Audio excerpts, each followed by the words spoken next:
পুরাতন ব্রহ্মপুত্র আর যমুনার শাখা দশানী নদীর ভাঙনে বেহাল দশা শেরপুর সদর উপজেলার চর এলাকার মানুষের। গত 15 দিনে ভিটামাটি হারিয়ে নিঃস্ব হয়েছে শতাধিক পরিবার। স্থায়ী বাঁধ নির্মাণ না হলে মানচিত্র থেকে হারিয়ে যেতে পারে এই এলাকা।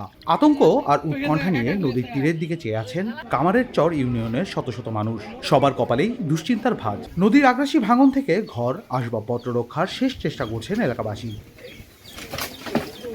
পুরাতন ব্রহ্মপুত্র ও দশানী নদীর ভাঙনের করার গ্রাসে গত 15 দিনে ভিটেমাটি ও কৃষিজমি হারিয়ে নিঃস্ব হয়েছেন 6 নম্বর চরের পশ্চিম পাড়া উত্তর পাড়ার শতাধিক পরিবার।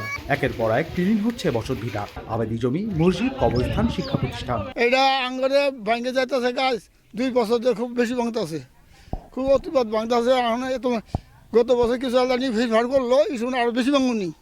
মসজিদ আছে, মাদ্রাসা আছে, তাদের কবরখানা গুরুস্থান আছে, এগুলো সব ভাঙে যেতে গেলে আমরা তো গেলে একটু দেখেন, তাহলে আজই খালি তখন লাগবো। আমার আবাদ জমি সব ভাঙিন যাচ্ছে, বাড়ি বেড়াবে আই দেখে যান ভাঙন ধরছে। আমরা খুব আছি, খুব কষ্ট মধ্যে আল্লাহ রাখছে। আমরা গরিব মানুষ, জায়গা নাই, সম্পদ নাই, এঙ্গা নদীর উপরে বাড়ি, এঙ্গা মনোরেন ভাঙ্গা চোরা ঘর বাড়ি হরাই হরা আছে না। সরকারে যদি লেলা বস্তা বুঝতে কি পাইলিং এর ব্যবস্থা না করে আঙ্গরে বাড়ি ঘর ভাঙে থেকে আঙ্গর টাকা জানাবো, এছাড়া আঙ্গর উপায় নাই। ভাঙন কবলিত এলাকা পরিদর্শন করেছেন শেরপুর 1 আসনের এমপি মোহাম্মদ ছানোয়ার হোসেন ছানু।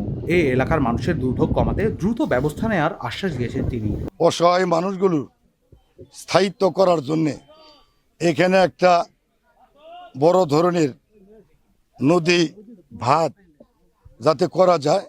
এই মানুষগুলো রোদে পুড়ে বৃষ্টিতে ভিজে বন্যার পানিতে ভেসে যারা জীবিকা উপার্জন করে, তাদের একটা সহায় সম্বল ব্যবস্থা এই নদী বাঁধ দিয়ে আমরা ইনশাল্লাহ করব। গত 1 দশকে পুরাতন ব্রহ্মপুত্রের গর্ভে বিলীন হয়েছে জেলার অন্তত 2000 বসতবাড়ি ও 3000 একর ফসলি জমি। ভাঙন থেকে বসতভিটা ও কৃষি জমি রক্ষায় দ্রুত স্থায়ী ও টেকসই বেড়িবাঁধ নির্মাণের দাবি স্থানীয়দের। রোমান্তুর্য, খবর সংযোগ।